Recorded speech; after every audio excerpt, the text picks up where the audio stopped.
मैं सतीश कुमार गौतम, आपका बेटा, आपका भाई, इस मंच से कुछ सवाल पूछूंगा। आपको ये अधिकार मुझे संविधान देता है और जवाब आपको देना पड़ेगा। नहीं देंगे तो हम जाएंगे नहीं, क्योंकि अपने समाज से नहीं पूछेंगे तो पूछेंगे किससे? क्योंकि ये संविधान मुझे अधिकार देता है कि मुझे अपने समाज से सवाल करने का कि हम आप लोग किस दिशा की तरफ जा रहे हैं। तो सबसे पहले यहाँ पर बता, संविधान कितने लोगों को घरों में है? यहाँ पर बैठने का अधिकार किसने दिया? अरे बाबा साहब तो लिख कर गए हैं, इसमें लिखा है संविधान कितने लोगों को घरों में है, ऐसा होता है संविधान। एक ही लोग।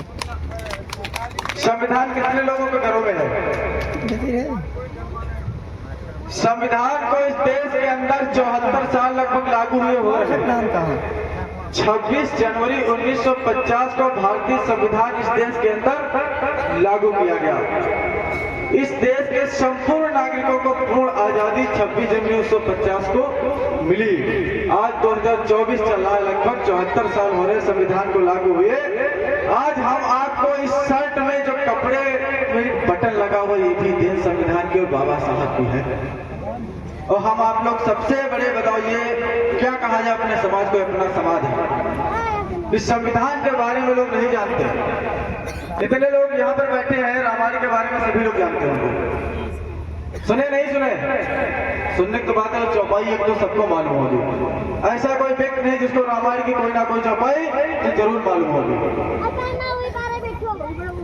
क्या कभी ये सोचा कि जिस प्रकार रामायण की चौपाई बच्चे तक सुना देते हैं, क्या कभी सोचा कि मुझे संविधान का भी कोई आर्टिकल, कोई अनुच्छेद मालूम हो जिसके कारण मैं अपने समाज के लिए एक नया दिशा निर्देश बन सकूं, या जाकर के मैं भी दहाड़ सकूं, अपने समाज के लिए हक अधिकारों की बात कर सकूं? कभी सोचा?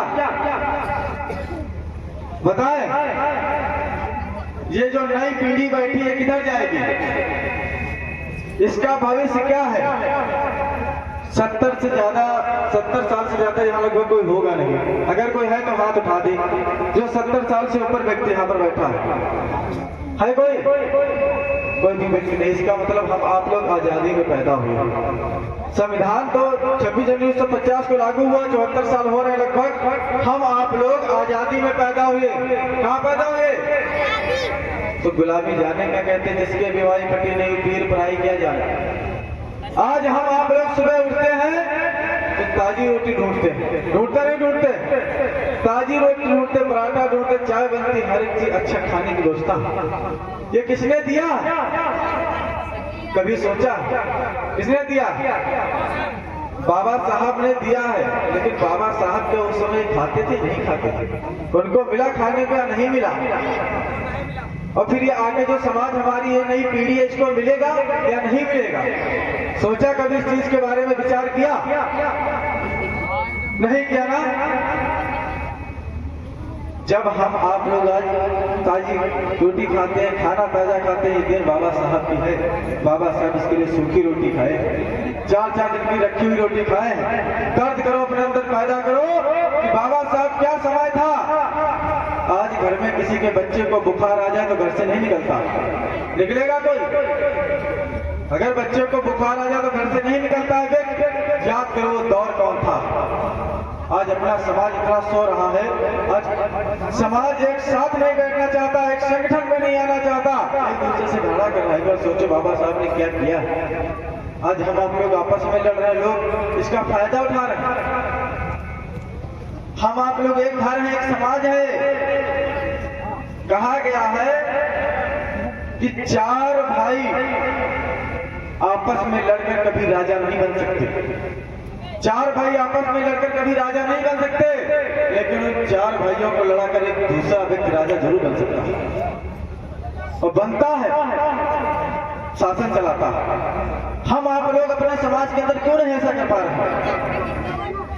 ये बाबा साहब सिखा के गए थे, हम आप लोग लड़ रहे हैं। आज शाम शौकत आराम है, इसलिए लड़ रहे हैं। एक बार की बात बताऊं, बाबा साहब डॉक्टर भीमराव अम्बेडकर साहब लंदन के लिए जा रहे थे और जिस समय अपने घर से अपने पैर को निकाला उस दर्द को आप लोग महसूस करना। वो दर्द मैंने महसूस किया, इसलिए मैं आप लोगों के अंदर महसूस कराने आया हूँ कि दर्द को महसूस करिए। बाबा साहब ने दिया क्या?